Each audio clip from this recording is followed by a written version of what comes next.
The following podcast is a W2M Network original production. Visit W2Mnet.com for all of our other great podcasts, plus news, reviews, articles, and opinions from the worlds of wrestling, video games, football, and entertainment. And we are live to the W2M Network for the Wrestling to the Max Smackdown live review for January 30th, 2018. I am your host. My name is Harry Broadhurst. Good evening or afternoon whenever you are listening to this, everyone. Unfortunately, if you can't tell, I am a little under the weather today. So we're going to be doing this kind of quick and dirty, Brandon. Yep, it's the super flu. I may or may not be here next week. It depends what happens. If y'all don't hear from me, you know something happened and Brandon staged a coup in order to take over the show. He is Brandon Biskobing. He is now officially the third member of the SmackDown Live 205 Live team. Unfortunately, Liz is battling pneumonia, so she will not be with us this week. Hopefully, we will have her back next week. You need to get healthy because you guys have been sick for months now. It's this freaking weather, man. It went from 50 degrees yesterday down to a high of 20 today. Well, you're in, Eastern Ohio or Western New York? What do you expect? Northeastern Ohio. Okay, Northeastern Ohio. That's what I thought. So, yeah, what do you expect? I'm about an hour outside of the Stake on the Lake, otherwise known as Cleveland. Exactly. It's the winter by Cleveland. It's going to be cold. It's not the problem. The problem is that it gets warm and then it gets cold again and it just makes it miserable for everyone. Anyway, yeah. What do you say we get into tonight's episode of SmackDown? Let's do it. Normally, after a pay-per-view, I'd start one of these shows off with a discussion about the pay-per-view itself. But if you want to hear my and Brandon's thoughts about the pay-per-view, Brandon, where can they go? We already did it. Well, tell them where they can find it. They can find it on Wrestling to the Max, W2M.net. Yeah, we did. Okay, this is why I don't leave the plugs to you. W2Mnet.com. Oh, right. Sorry. W2Mnet.com.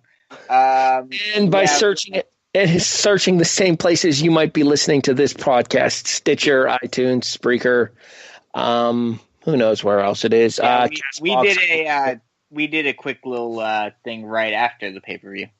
Yeah. You say quick, and we still went an hour. Well, it's the Royal Rumble. What did you expect? This is true. Speaking of the Royal Rumble, tonight's episode of SmackDown opens with the Royal Rumble winner. Spoiler alert, it's Shinsuke. I mean, think about it. An hour is just 1/6 of what the actual, or 1/6 of what the pay-per-view actually was. Yes, we did 17% of the real show. Anywho. So Shinsuke starts us off and talks about the three people that he eliminated, specifically mentioning both John Cena and Roman Reigns, as well as Sami Zayn. Hilariously, Cena and Reigns both get booed when their names are mentioned and then get cheered when Shinsuke mentions knees to faces. Well, of course. Although technically in Roman's case, it wasn't so much a knee as a drop kick. Regardless. Shinsuke then closes off his particular portion with a come WrestleMania, AJ Styles, knee to face, new WWE champion. Mm-hmm. He is then interrupted by the best friends that have ever been, Kevin Owens and Sami Zayn, as they talk about the fact that they were screwed out of their title match at the Royal Rumble. Like I said, if you want more information about what went down at the Rumble, feel free to listen to mine and Brandon's recap, or you can check out the recap from the W2M boys over on W2Mnet.com as well. Eventually, after Sami and Kevin run down Shinsuke Nakamura, AJ Styles comes out. Styles and Nakamura challenge Sami and Kevin to a tag team match. Sami and Kevin respectfully decline. Styles and Nakamura proceed to attempt to beat their backsides until Sami and Kevin walk away from the ring. Needless to say, post-commercial break, tag match playa. Holla holla. Yeah. Interesting twist for that tag team match, though. We'll get to that in a bit.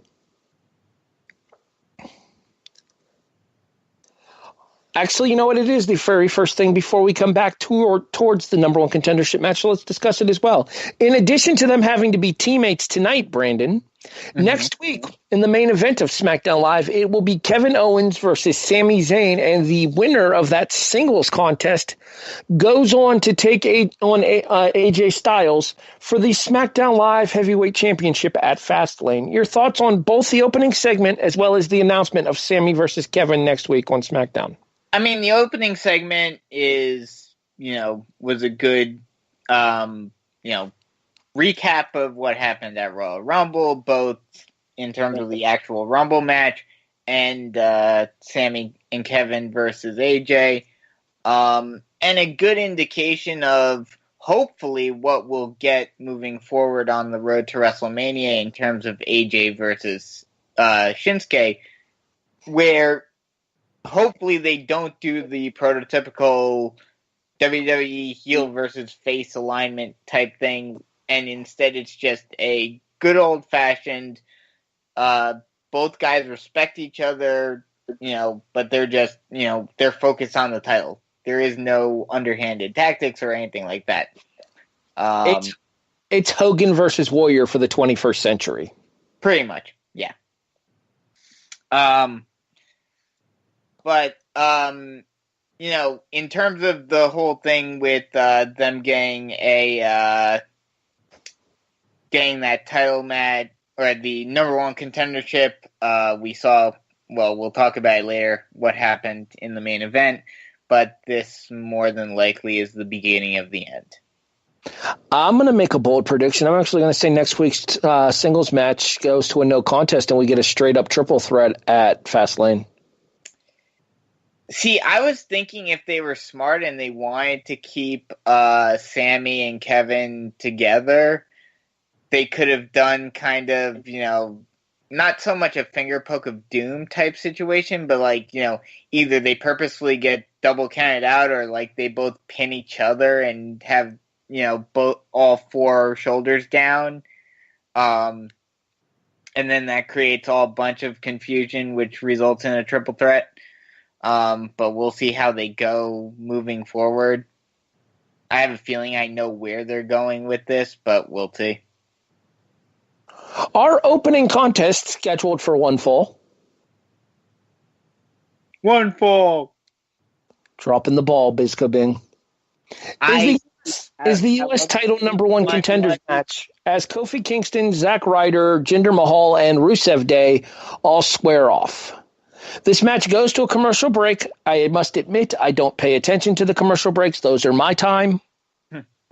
However, the big thing to talk about, as not only is Rusev the number one contender towards the United States title, he is the number one contender via clean submission by Kofi Kingston to the Accolade. This feels like the first time in forever that somebody's tapped to the Accolade. Mm-hmm. Your thoughts on the fact that it will be a very happy Rusev Day as the U.S. title is on the line next week between Bobby Roode and Rusev? I mean, personally, I am shocked because as soon as all this stuff started, granted, Rusev Day not as much as certain other people in groups, but I very much feel like Rusev Day, while yes, they created on their own and everything, it's very much a fan-manufactured group and a fan-manufactured push, which I am shocked that Vince actually pulled the trigger. I was not expecting this. I was expecting them to get buried for a while, just basically as a middle finger to the fans for trying to, impose their will on him. I like Rusev and Bobby Roode. Unfortunately, I don't think you can take the title off of Roode yet. No. Especially not if you want to hurt any credibility that Roode may have garnered by winning this U.S. title tournament. Now, what I mean by that, hold on, let me finish real quick. What I mean by that is that Bobby Roode hasn't really done anything of note since he's debuted in the WWE the Tuesday after SummerSlam. Agreed. This U.S. title run that he's on right now is his first real big opportunity to do something over on SmackDown outside of the feud that he had with Dolph Ziggler. And let's be honest, a feud with Dolph Ziggler isn't exactly what anybody was anticipating for Bobby Roode. Therefore, this U.S. title reign is going to be a major indicator as to what is going to be the game plan for Bobby Roode over on SmackDown. And having him lose the title a week, 2 weeks, well, technically it'll be 3 come next week, but having him lose the U.S. title 3 weeks into his run, as much as I might want to see it on Rusev, would do nothing but a disservice to Bobby Roode. Completely agree with that, as it did with Baron Corbin. But the thing about this, which, and especially with what you were talking about with getting Bobby Roode more credibility, I wish they wouldn't have gone this route so quickly. They started out, first week that he has the title, second week that he has the title, they do an open challenge on the pre-show of the Royal Rumble. They should have stuck with that at least for a few more weeks, maybe even including all 4 of these guys as challengers before moving on to a more definitive challenger for Fastlane and subsequently WrestleMania. I'm going to disagree with that because we've already seen the U.S. title open challenge and the IC title open challenge being used as a regular plot point on both Raw and SmackDown here. I'm okay with management making the title contendership match here. I agree with that, but especially with the way Bobby is, and he could have made that that presentation of the open challenge very, shall I say, glorious. It would have given him some more credibility, just in the sense of him, beating some legitimate contenders before he moves on to a full feud. I guess I kind of get that, but at the same time, like I said, though, we've been seeing the U.S. title open challenge, the IC title open challenge off and on for WWE television for the better part of 2 years now. I think they've kind of run their course. We get a quick backstage segment with the Usos hyping the fact that they're going to be in the ring next, after a backstage segment with the Fashion Police mentioning that the top 10 superstars on SmackDown Live, numbers 1 through 9 are all the Fashion Police. Number 10 is the Ascension. So apparently the Ascension is finally growing on the Fashion Police. Where that leads us is to a tag team match a little bit later on in the show, as Shelton Benjamin and Chad Gable try to get some of their momentum back after getting shut down 2-0 at the Royal Rumble. We'll talk about that match in a moment. Hey, Brandon. Yeah? You know how when we reviewed the pay-per-view and we were talking about where do the Usos go from here, and we both kind of agreed that it has to be the Bludgeon Brothers? Uh-huh. Hey, what do you know? Yep. Usos cut another promo talking about how they have the tag team division locked down, and each particular team that they mention gets a jail door slammed shut as they mention them, which I thought was kind of hokey, but befitting of the gimmick. I mean, tonight seemed to be the night of SmackDown starting these chyrons on the screen in the middle of either promos or entrances, because if you noticed in the beginning of the night, they had it say Rockstar on the screen when Shinsuke came out. Yeah, I'm not sure how I feel about them. I'm not sure how I feel about it either, but it looks like both Raw and SmackDown are going down the path of new presentation models for the upcoming year, because Raw changed their whole Chiron and logo scheme last night as well. Interesting fact, I always thought it was pronounced Chiron. I always pronounced it Chiron, but I may be wrong. If you know what the correct answer is, by all means, feel free to correct us. Let us know over on the Facebook group by searching. If I remember correctly by my TV professor, it was Chiron. Where can they find this on Facebook to answer that question, Brandon? Wrestling to the Max on Facebook. There you go. By searching for the Wrestling to the Max group on Facebook. With the number 2, not TO. Technically, both would work. Oh, okay. But it is the number 2, not the word. Anyway, so the Usos talk about the fact that they've beaten everybody in the WWE so far, and they're not trying to say that they're the best tag team in the WWE, but they are the best tag team in the WWE. As they are getting ready to exit the ring, it is Harper and Rowan who come out getting ready for a squash match. Let's call it what it is. It is a squash. Yep. And they immediately cut off the Usos, and the Usos, to their credit, don't back down from Harper and Rowan, but don't exactly try to engage them either, which is probably smart. Mm-hmm. This feels like your SmackDown Tag Team title match for Fastlane, does it not? Oh, definitely. If not even moving forward from there, because, besides Bludgeon Brothers, who else is really a viable contender for the SmackDown Tag Team titles right now? As previously mentioned, it is a squash match for the Bludgeon Brothers. They take on 2 opponents who are not named, although Larry's review tells me that one of them was Rory Gulak. I did not recognize him, but good for him. Those of you who don't know, Rory is the baby brother of 205 Live's Drew Gulak. The T gimmick, kind of, finishes one of the squash matches at 2 minutes-ish.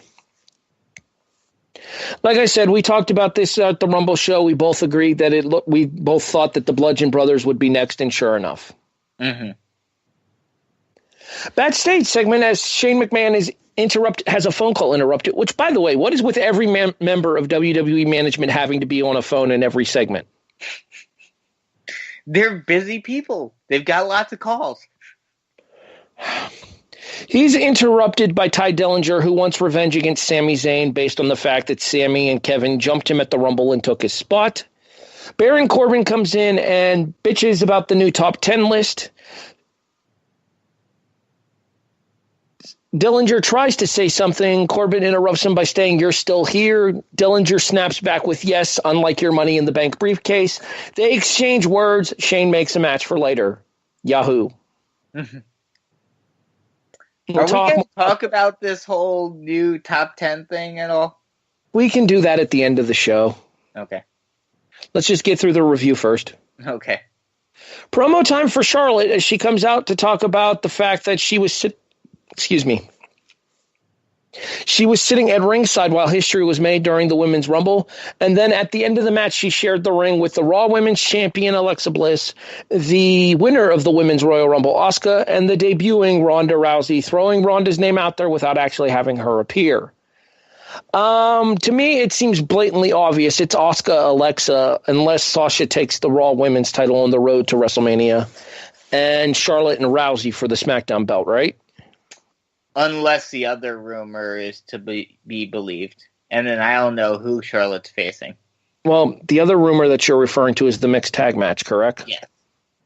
I don't know if that'll happen because I don't know if who will be able to. Well, no, I saw another one today saying that if Rock wasn't available, that it would become Ronda and Strowman versus Stephanie and Triple H to continue that whole feud between Strowman and Triple H from Survivor Series.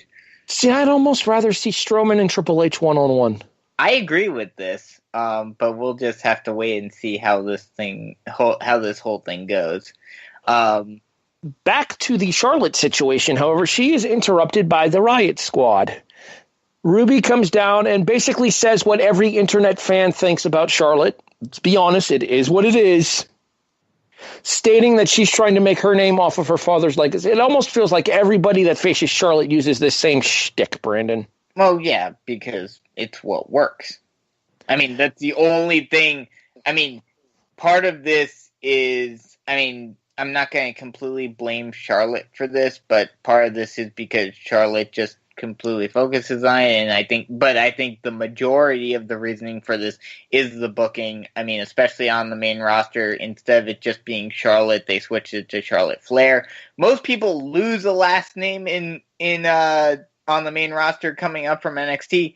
For Charlotte, she gained one. Gained, lost, and then regained. Yep, precisely. But, especially with that, it really has been, while not as much as it was when she first came up from NXT, because he was actually in her corner and everything, but, she has very much become, she's just, her main gimmick is that she's Flair's daughter. She doesn't really have much of a personality to herself. The Riott Squad attacks and Charlotte fights them off 1-on-3. I'm going to let that sit in for a few seconds because that's how much it pissed me off.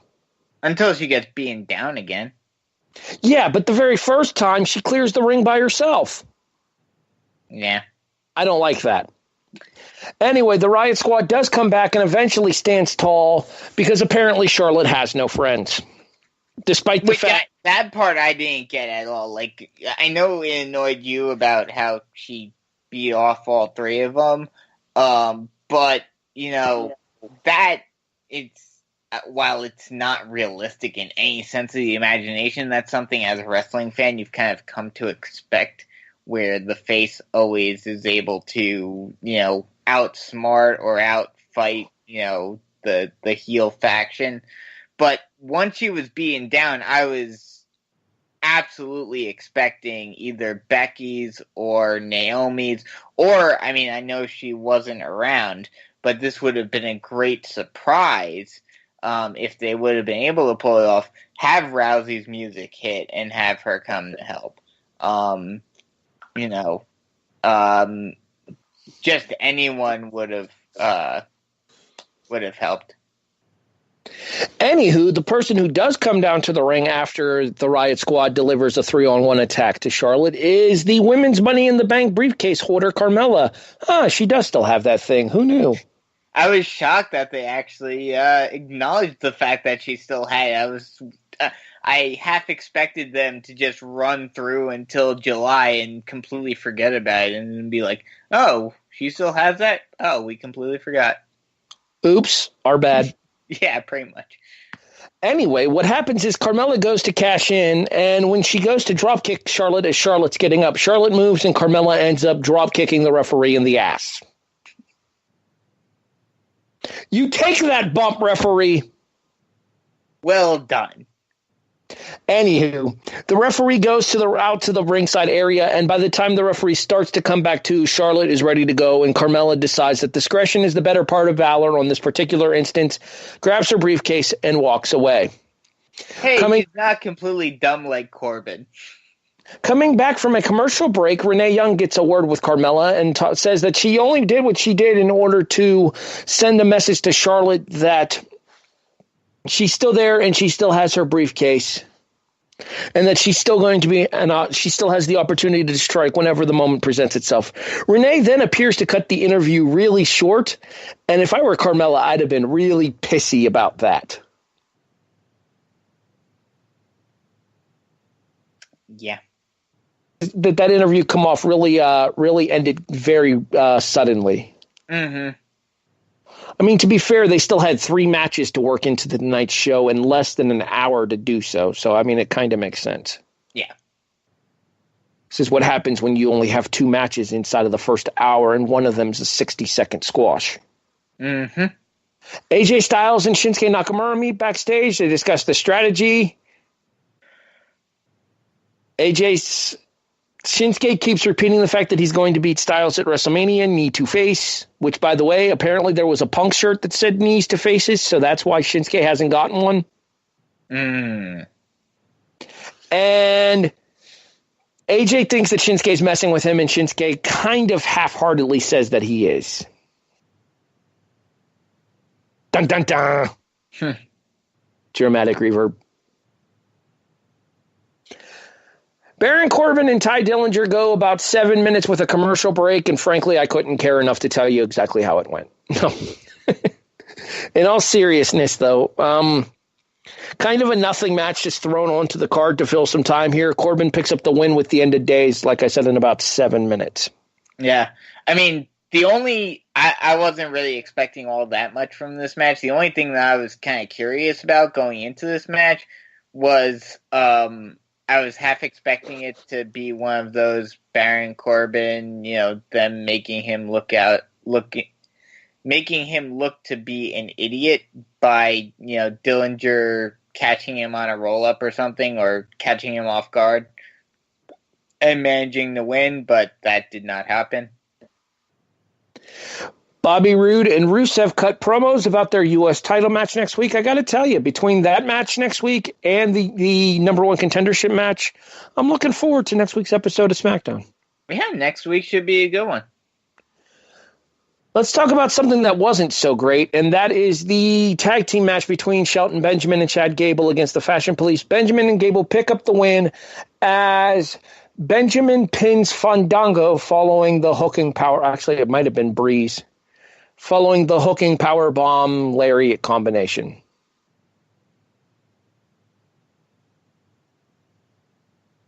Yeah. This was a match that happened. There isn't really a whole lot to say about it, right? Not really, yeah. I mean, did anyone really expect anything other than what happened? 3.5 minutes in order to get Shelton and Chad some of their heat back after going down in 2 straight falls at the Royal Rumble. But let's be honest here.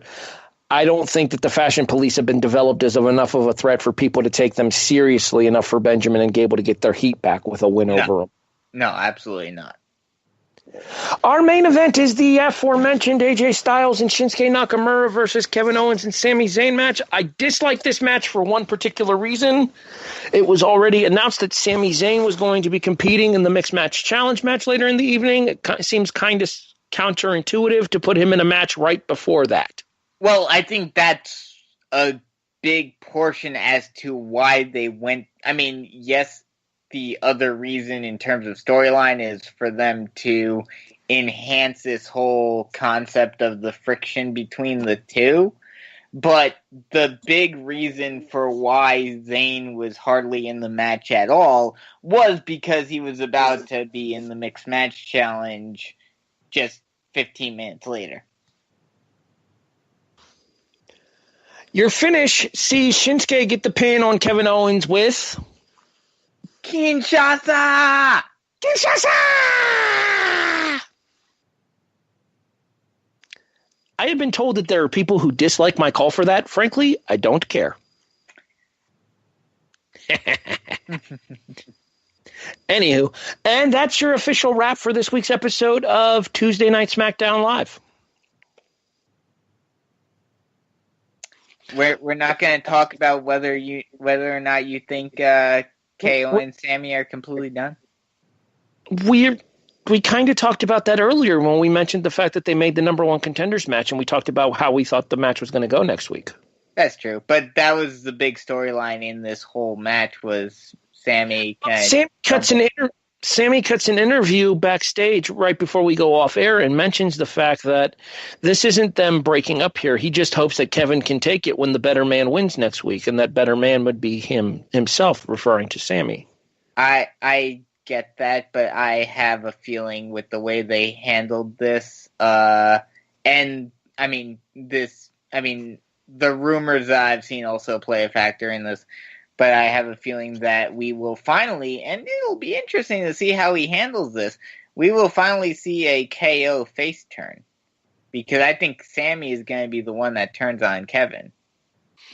I feel like Sami's done such a good job in his heel role here that I'd be okay with that, though. All right, so let's go ahead and discuss the SmackDown Top 10 concept that Daniel Bryan brought up earlier since you wanted to talk about it here. Right. By all means, floor is yours. I mean, I like the concept. It sounds like an interesting concept, especially, considering all the top 10 lists that you see nowadays around the internet and everything. The only thing that I would change a little bit, and I get the reason why they didn't do this, because, obviously they wouldn't want, especially Vince wouldn't want them, wouldn't want fans basically trying to hijack the show. But I would have liked to have seen at least a little bit of a fan input in this instead of it just being, the wrestlers are voting on who they think should get a push, but they can't vote for themselves. So they're basically just going to vote for their friends, or at least that's what I would do if I were them. We'll see how this goes, see what comes of it, but I don't really know if anything huge will come from it. You know what I want them to do if they're going to do this? They need to reveal the votes every week that they do the poll. Yeah, that would be a good idea. And that way you can see who these people are voting for, and if you want to, you can spin their votes into storylines. Exactly. Like, yo, why'd you only have me fourth and behind this dude, and that dude? Really? What the hell? If you're going to do something like this, obviously it's going to turn into something of a popularity contest. But my question would be, would this be done in terms of a shoot, or would this be done in terms of, like, would they kayfabe it? I would assume, considering it's within SmackDown, I would assume it's on a kayfabe level. But we haven't seen anything yet, so we'll see how it goes. I would have liked, even if they didn't want to, completely have it, completely up to the fans, I would have at least liked maybe, them to do a fan top 10 too, just to see how theirs aligns with what the fans are thinking. So basically what you're saying is you want the human element involved. Yes. And basically make it kind of like, I forget which All-Star game it is, but where it's partially based on fan votes, but also partially based on, the players and the managers. Baseballs. I think it is baseball. Baseball, the fans select the starters, the manager of the team selects the bench. Yes. So I would have liked to have done that to an extent where it's basically kind of combining the two of, if the fans are voting for someone heavily to be at number one, but, management and, the company don't want them quite that high, maybe, that fan vote pushes them up from, like, let's say 10 up to, like, 5 or 6. So it could help certain guys get over a little bit more within the company, and give the fans more of a feeling that they're involved, while also still allowing the company more leeway to do what they originally wanted to do.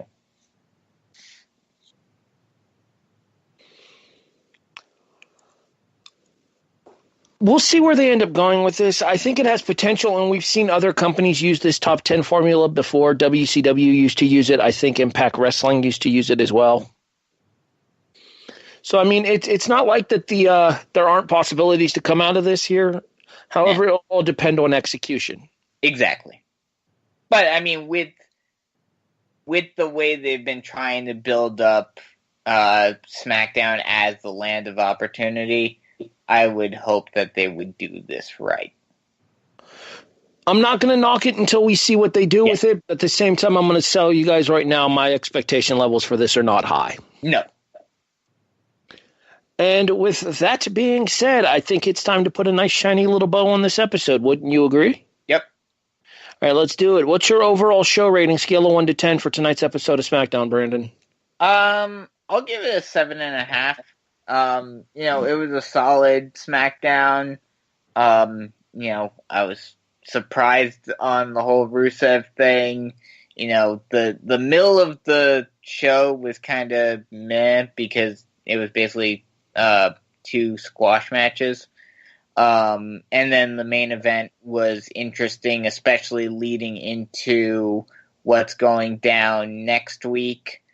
And it definitely is something to build upon for next week.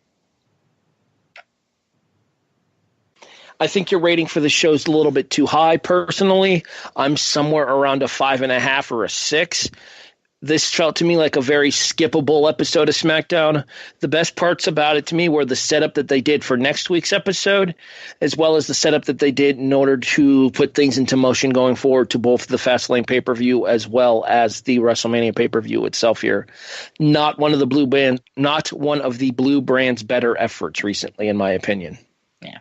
I mean, but that's kind of what you expected going into this. You expected this to be, basically them talking about what happened on Royal Rumble and beginning a build towards Fastlane and Mania.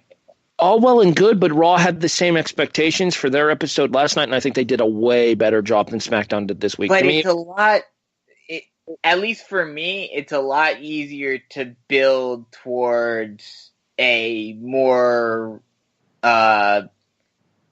distinctive pay-per-view like Elimination Chamber than it is to build towards a, off-brand pay-per-view where you don't really know what they're going to do with it.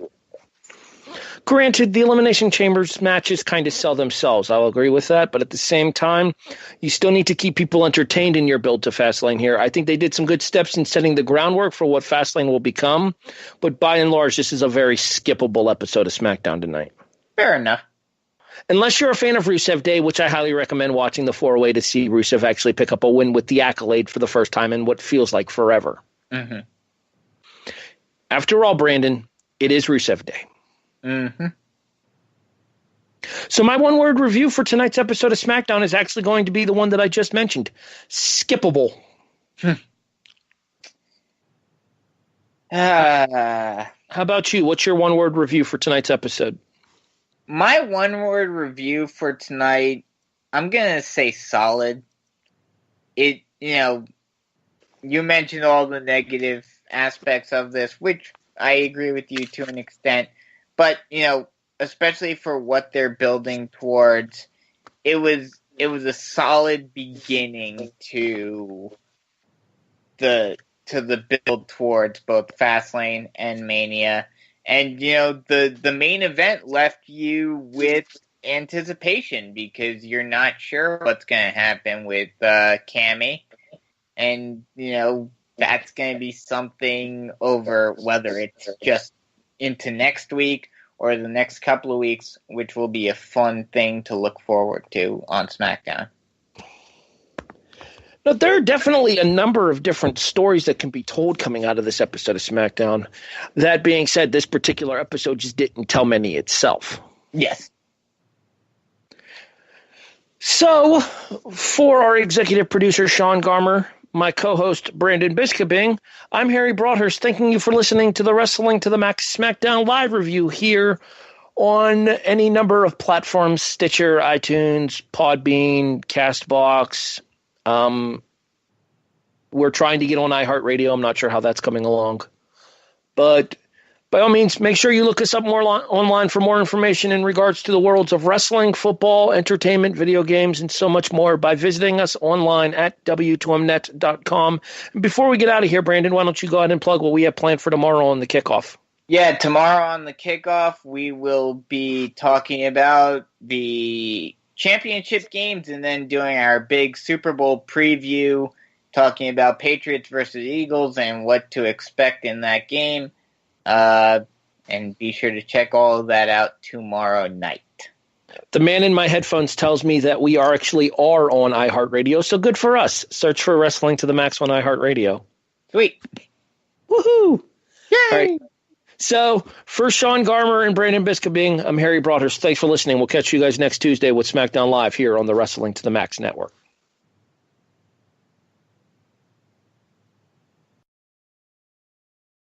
The following podcast is a W2M Network original production. Visit W2Mnet.com for all of our other great podcasts, plus news, reviews, articles, and opinions from the worlds of wrestling, video games, football, and entertainment.